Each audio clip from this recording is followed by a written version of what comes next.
Stuart Holman here with you for the 10th and final daily devotional in our deep dive into the book of 1 Samuel. Next week we're going to embark on a new series, but for now we are witnessing the conclusion of the Samuel, Saul, David saga, Israel's transition from a theocracy to a monarchy. We remember that at the end of 1 Samuel 28, both David and Saul are terribly compromised. David was enrolled in the Philistines' army and would likely be called upon in battle to kill his own countrymen, his future subjects, in order to protect the Philistine king who had provided him shelter from Saul within his land. Now, on the opposing battle line, Saul, desperate for God's direction and favour for his battle against the Philistines, had resorted to consulting a spirit medium at Endor. And if that wasn't bad enough, the medium had called up the prophet Samuel from the dead, who told Saul that he and his sons would all be dead the next day, that is the day of the battle. So both David and Saul are badly compromised. Throughout 1 Samuel, the story of these two men has been told in tandem with narrative threads intertwined. And so the conclusion is no different. Contrasting events happen simultaneously. Chapters 29 and 30 complete the story of David and his men, and then in chapter 31 we're told the conclusion to Saul's story. So, first to David and his men. The battle between Israel and the Philistines is soon to begin, but there's one more twist in the narrative before it starts. Chapter 29. The Philistines gathered all their forces at Aphek, and Israel camped by the spring in Jezreel. As the Philistine rulers marched with their units of hundreds and thousands, David and his men were marching at the rear with Achish. He's the king of the Philistines. The commanders of the Philistines asked, "What about these Hebrews?" Achish replied, "Is this not David, who was an officer of Saul, king of Israel? He's already been with me for over a year, and from that day he left Saul until now I have found no fault in him." But the Philistine commanders were angry with Achish and said, "Send the man back, that he may return to the place you assigned him. He must not go with us into battle, or he will turn against us during the fighting. How better could he regain his master's favour than by taking the heads of our own men? Isn't this the David they sang about in their dances?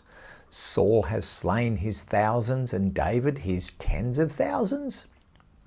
So Achish called David and said to him, "As surely as the Lord lives, you have been reliable, and I would be pleased to have you serve with me in the army.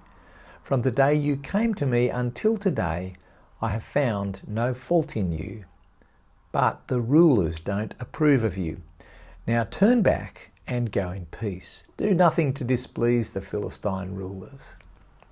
Now David protests, not too stridently we notice, but keeping up his deception to the very end.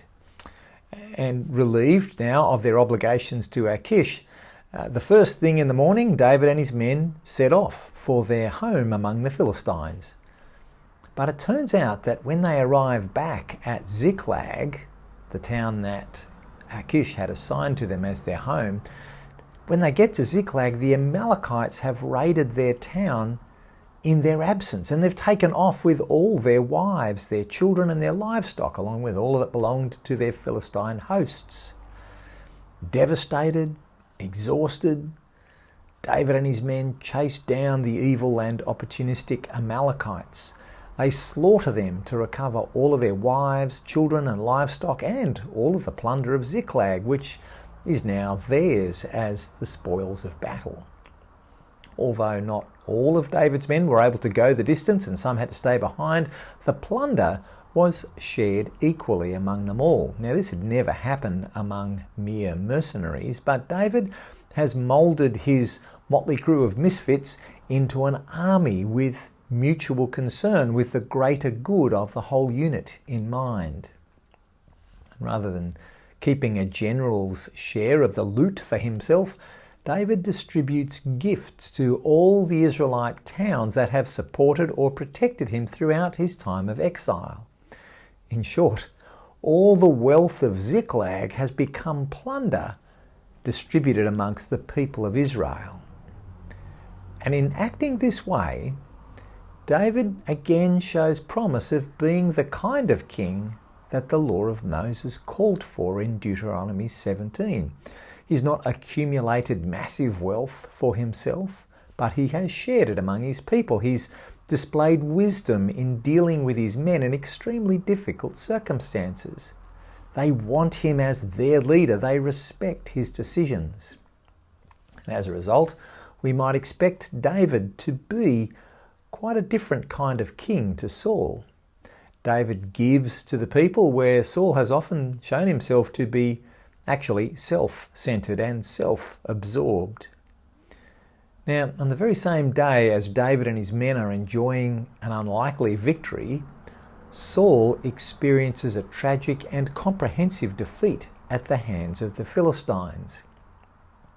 Throughout the book of 1 Samuel, David never experienced defeat in battle, nor were the Philistines recorded as having won a victory over Israel in battle. And so in chapter 31 we read, "Now the Philistines fought against Israel.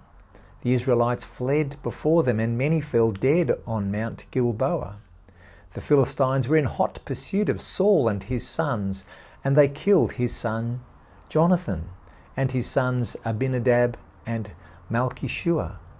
The fighting grew fierce around Saul, and when the archers overtook him, they wounded him critically. Saul said to his armor-bearer, 'Draw your sword and run me through, or these uncircumcised fellows will come and run me through and abuse me.' But his armor-bearer was terrified and would not do it. So Saul took his own sword and fell on it." Now, David dare not take the life of the Lord's anointed king, even though he had easy opportunity on more than one occasion. He would never grasp power for himself. Saul's armor-bearer also dared not take the life of his king. But in the end, tragically, Saul takes his own life. 5 simple Hebrew words record the death of Israel's first king. This momentous event requires a little elaboration. The tragedy of the circumstance does not need to be laboured. Verse 5, "When the armor-bearer saw that Saul was dead, he too fell on his sword and died with him. So Saul and his 3 sons and his armor-bearer and all his men died together that same day." Saul would seem to have already accepted and grieved his own death, as foretold by the prophet Samuel. Verse 6 reminds us that everything happened just as Samuel said it would. The king, his sons, and his army were swept away in a single day. The death of any human being is tragic. Nothing speaks more powerfully of the corruption of God's good creation than death. It is the last enemy. And we notice here that the Bible makes no judgment against Saul's suicide, but we should never think that such an act ever makes things better or makes them right. We respect the Bible's silence and don't condemn Saul for his final act, but nor should we think that it resolved anything or had any sense to it. Rather, it serves to magnify the tragedy. It didn't lessen it.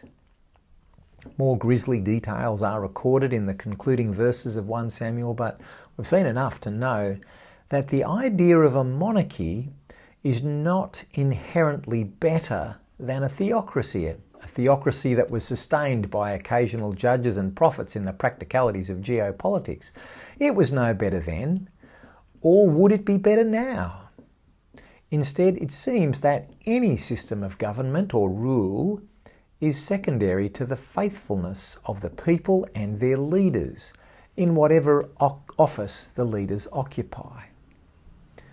What God looks for is covenant obedience and a desire to live as His people under His rule. Now, at the end of 1 Samuel, there seems no immediate obstacle to David becoming king of Israel and his Character provides reason for hope for a better future for God's people under his leadership. But even that is not assured, because a system of government does not save a people to God and his ways.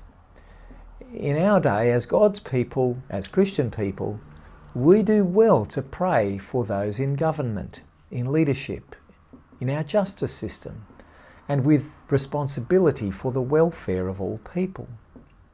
More specifically, there are those within our churches with responsibility to lead and to govern and to oversee justice and care for the needy and the vulnerable. They also need our prayers and active support.